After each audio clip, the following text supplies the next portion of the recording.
عزیزان گرامی، آج حالات ایسے ہیں، ان صحابہ کے معاشرے کو زندہ کرنے کی ضرورت ہے۔ وہ صحابہ اپنی جانیں کیسے قربان کیے۔ ایک جوان ہے، ایک جوان یہودی کا بیٹا ہے، یہودی کا بیٹا ایک بار جلوہ رسول کو دیکھا، فدا ہو گیا۔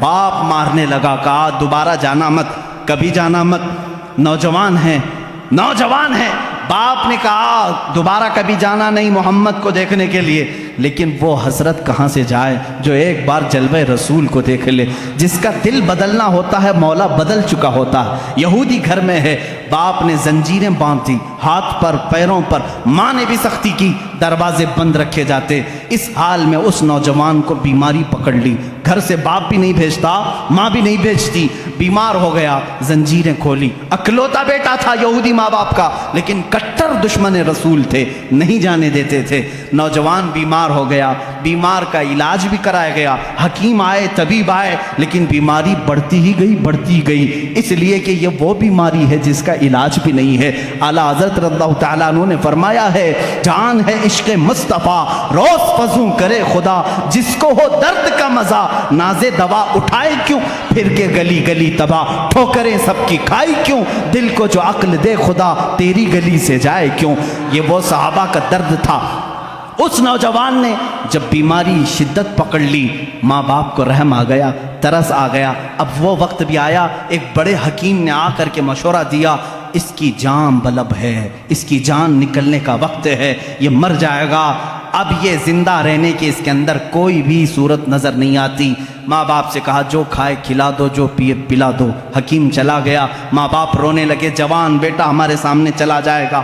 اس کے پاس آئے، پوچھنے لگے بیٹا اتنا بیمار ہو گیا، معاف کر دے، ہم نے تیرے ساتھ سختیاں کی تھی، لیکن تو خوش ہو جا، تو کیا چاہتا ہے، کیا کھانا چاہتا ہے، کیا پینا چاہتا ہے؟ اس نوجوان نے کہا ایک بار محمد عربی کا چہرہ دیکھنا چاہتا ہوں صلی اللہ تعالیٰ علیہ وسلم۔ وہ ایمان لایا ہوا نہیں ہے، ایمان لایا ہوا نہیں ہے۔ اس باپ نے کہا اس کی تو حد ہو گئی، مرنے کے قریب آیا پھر بھی کہتا ہے اس کو دیکھوں گا۔ ماں نے روتے ہوئے کہا ایک بار تو بیٹے کی مان لو، کہہ دو محمد صلی اللہ علیہ وسلم کو دیکھنے کی اجازت دی جائے۔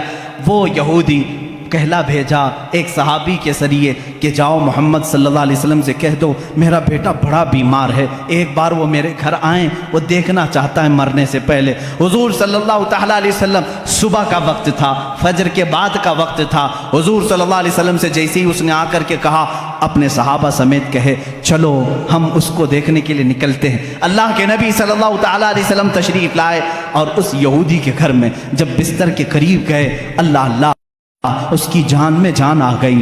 وہ جو بیمار، وہ جو کمزور اپنے جسم کو حرکت نہیں دے سکتا تھا، اللہ کے نبی کو اپنے سرانے کے پاس دیکھ کر کے مسکرا پڑا، چہرے میں جان آ گئی اور حضور کو دیکھتا رہا۔ میرے آقا صلی اللہ علیہ وسلم نے فرمایا اتنی تاخیر کس بات کی، کیا اب بھی مجھے آخری رسول نہیں تسلیم کرو گے؟ اس نے کہا لا الہ الا اللہ محمد الرسول اللہ۔ میرے آقا صلی اللہ تعالیٰ علیہ وسلم نے اپنا دست مبارکہ اس کے چہرے پر رکھا تھا۔ میرے آقا کے جسم اقدس کی، دست اقدس کی ٹھنڈک پہنچی اور روح قبض عنصری سے پرواز کر گئی۔ وہ صحابیت کے مقام کو پہنچ گئے۔ جانتے ہیں کیسا صحابی؟ صحابی کسے کہتے ہیں جانتے ہیں؟ صحابی کسے کہتے ہیں؟ اللہ کے نبی نے فرمایا اگر میرا ایک صحابی جو کے دانے کے برابر بھی خیرات کرے اور میری امت احد پہاڑ کے برابر سونا خیرات کرے، تب بھی جو کے دانے کے خیرات کے برابر نہیں ہو سکتی۔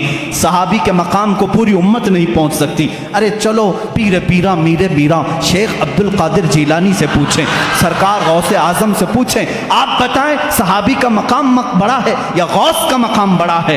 ہم تو غوث کہتے ہیں نا شیخ عبد القادر جیلانی کو۔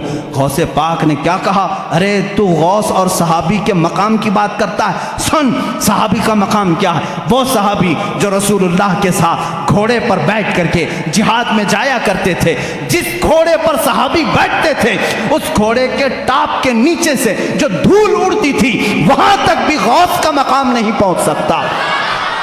غوث کا مقام وہاں تک نہیں پہنچ سکتا، صحابی کے گھوڑے کے ٹاپ کے نیچے کی دھول تک اس صحابی کے مقام کو غوث نہیں پہنچ سکتا۔ اور غوث ہزاروں عبادتیں کر چکا ہے، ہزاروں ریاضتیں کر چکا ہے، لیکن آؤ اس جوان صحابی کے مقام کو تو دیکھو۔ صبح کے وقت میرے آقا تشریف لائے ہیں اور چند منٹوں کے بعد انتقال بھی ہو گیا ہے، اور صحابیت کا مقام، اور حد یہ ہے کہ پوری زندگی میں ایک نماز پڑھنے کا بھی وقت نہیں آیا۔ فجر سے ظہر کے بیچ میں ایمان لائے، فجر سے ظہر کے بیچ میں ایمان لائے اور دنیا سے چلے بھی گئے، اور مقام کون سا حاصل کیا؟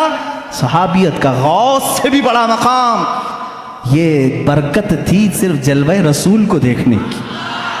انہیں نہ دیکھا تو کس کام کی ہیں یہ آنکھیں کہ دیکھنے کی ہے ساری بہار آنکھوں میں، اگر رسول اللہ کو نہ دیکھا تو کس کام کی ہے؟